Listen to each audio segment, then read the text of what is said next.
A podcast about some random code in Git somewhere. I'm looking at debugging CouchDB through the browser.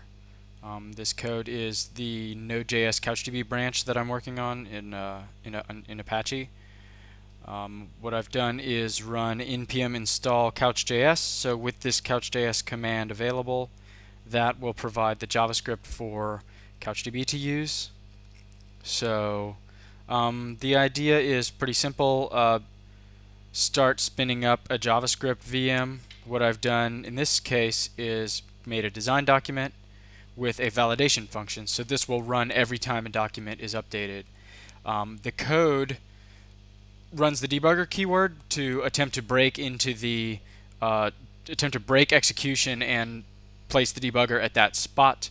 Below here is some simulated validation code, no documents starting with A, no scary documents, stuff like that, calling a log. So all of this code is unchanged from what it used to be, So the idea is just to create a document, and that will spin up a JavaScript VM. New document.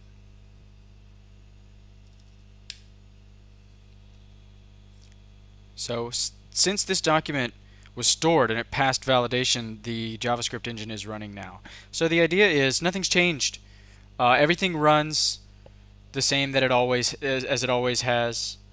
If you're not sitting there in front of the debugger, then JavaScript runs just like it always has. So to get to the debugger is this panel here.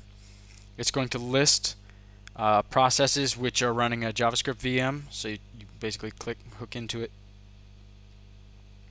That loads up this basically node inspector debugger here.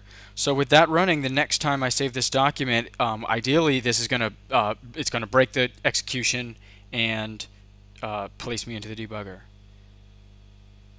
Here it is. So the debugger stopped the code. We're connected. We've got a read eval print loop.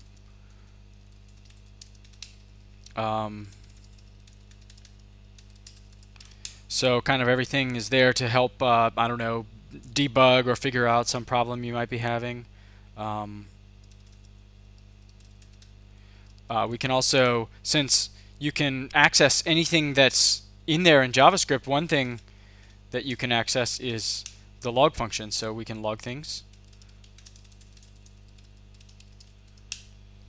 Those are going to go to the log file, and I don't know, inspect stuff.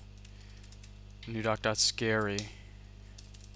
So if we set that to true, obviously over here is, well, I don't know, there's a data inspector. Here we can step through the code. I'll allow it to continue.